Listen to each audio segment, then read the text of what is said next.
નમસ્કાર. આજના ખાસ વિશ્લેષણમાં સૌનું સ્વાગત છે. આજે આપણે એક એવી અદ્ભુત અને ક્લાસિક વાર્તા પર ચર્ચા કરવાના છીએ, જે સાંભળવામાં તો પ્રાણીઓની વાર્તા લાગે છે, પણ ખરેખર તે અસ્તિત્વ ટકાવી રાખવાની, આપણી અંદર રહેલી ખાસ ક્ષમતાઓને ઓળખવાની અને અખંડ સાથ સહકાર વિશેની બહુ મોટી વાત કહી જાય છે.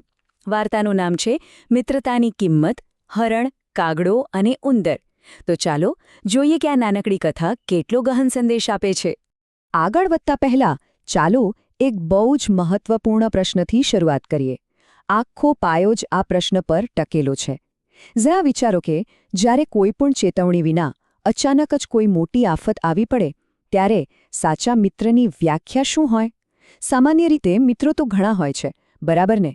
પરંતુ ખરા સંકટના સમયે કોણ ખરેખર પડખે ઊભું રહે છે તે જાણવું જ આખી વાર્તાનું મુખ્ય કેન્દ્ર છે. તો વાતની શરૂઆત થાય છે જંગલમાં રહેતા 3 પાક્કા મિત્રોથી. વાર્તાની શરૂઆત એકદમ સુંદર અને શાંત જંગલના દ્રશ્યથી થાય છે. કલ્પના કરો, એક એવું વાતાવરણ જ્યાં બધું જ એકદમ આદર્શ છે, શાંતિ છે, અને એક અદ્ભુત બંધન ત્યાં અસ્તિત્વ ધરાવે છે. અને અહીં આપણા મુખ્ય પાત્રોને જુઓ. આપણી પાસે 3 તદ્દન અલગ પ્રકારના પ્રાણીઓ છે. એક છે હરણ, જે સ્વભાવે એકદમ શાંત અને વિશ્વાસુ છે. બીજો છે કાગડો, જે ખૂબ જ ચપળ છે અને આકાશમાંથી બાજ નજર રાખે છે. અને ત્રીજો છે ઉંદર. હા, કદમાં ભલે સાવ નાનો, પણ તેના દાંત ધારદાર અને અત્યંત તીક્ષ્ણ છે. આ ત્રણેય વચ્ચે કમાલનું બોન્ડિંગ છે. તેઓ હંમેશા એકબીજાને મદદ કરે છે અને સાથે જ રહે છે. ખરેખર આ ભિન્નતા જ તેમની સૌથી મોટી તાકાત છે. પણ શું કોઈ પણ વાર્તા ટ્વિસ્ટ કે સંઘર્ષ વિના પૂરી થાય ખરી? બિલકુલ નહીં. એ શાંતિપૂર્ણ જીવન અચાનક જ ડહોળાઈ જાય છે જ્યારે એક અણધારી આફત તેમના દરવાજે દસ્તક દે છે. શિકારીની જાળ. અહીં જુઓ, વાસ્તવિકતા કેટલી ઝડપથી બદલાઈ જાય છે. હરણ જંગલમાં સાવ શાંતિથી પોતાનો ચારો ચડતું હોય છે, ત્યાં જ અચાનક તે શિકારીની નાખેલી મજબૂત જાળમાં ફસાઈ જાય છે. સ્વાભાવિક છે કે હરણ ખૂબ ગભરાઈ ગયું. તે બચવા માટે ભારે ધમપછાડા કરવા લાગ્યું, પણ જાળ એટલી તો મજબૂત હતી કે તે જાતે બહાર નીકળી શકે તેમ નહોતું. હવે તેના જીવ પર બહુ મોટો ખતરો ઊભો થઈ ગયો હતો.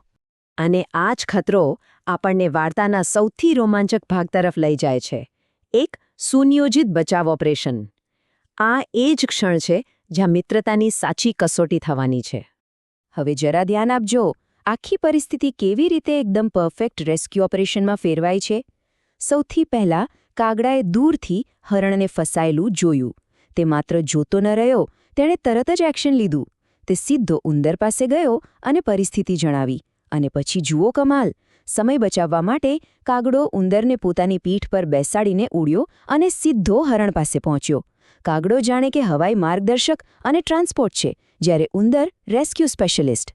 ત્યાં પહોંચતા જ ઉંદરે પોતાના તીક્ષ્ણ દાંત વડે ફટાફટ મજબૂત જાળ કાપવાનું શરૂ કરી દીધું.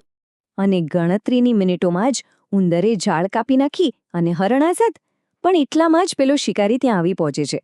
હવે જુઓ કેવી દોષરહિત એસ્કેપ પ્લાનિંગ છે. ત્રણેય પોતાની કુદરતી ક્ષમતાઓનો પૂરો ઉપયોગ કરે છે. કાગડો તરત જ ઉડીને ઊંચા ઝાડ પર બેસી જાય છે. ઉંદર એક જ સેકન્ડમાં દરમાં ઘૂસી જાય છે. અને મુક્ત થયેલું હરણ પવન વેગે દોડીને ગાઢ જંગલમાં અદૃશ્ય થઈ જાય છે. એકદમ ફ્લોલેસ. પરિણામ શું આવ્યો? શિકારીની જાળ સંપૂર્ણપણે નિષ્ફળ. તેણે સાવ ખાલી હાથે જ પાછું ફરવું પડે છે.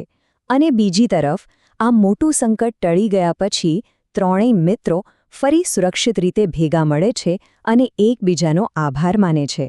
આ સાબિત કરે છે કે જો તેમણે ત્વરિત અને સાથે મળીને કામ ન કર્યું હોત તો આજે જીવ બચાવવો અશક્ય હતો. તો હવે આ હાઈ સ્પીડ એક્શન અને રેસ્ક્યુમાંથી થોડા બહાર આવીએ અને આ વાર્તાના અંતિમ અને સૌથી મહત્વના બોધ વિશે ચર્ચા કરીએ. આ આખી વાર્તાનો હાર્દ ખરેખર આ એક જ પંક્તિમાં છુપાયેલો છે. સાચો મિત્ર તે જ છે જે મુશ્કેલીના સમયે કામ આવે. બસ આ જ મિત્રતાની સાચી કિંમત છે. જ્યારે હરણ મુશ્કેલીમાં હતું ત્યારે કાગડા કે ઉંદરે પોતાના જીવની પરવા ન કરી પણ મિત્રને બચાવવા મેદાને પડ્યા.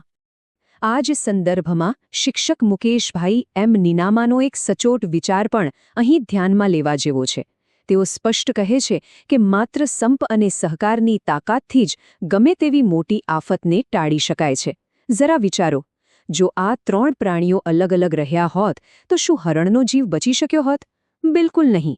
જંગલની આ સુંદર વાર્તા તો અહીં પૂરી થાય છે, પણ જતાં જતાં તે આપણા સૌ માટે એક બહુ મોટો પ્રશ્ન મૂકતી જાય છે.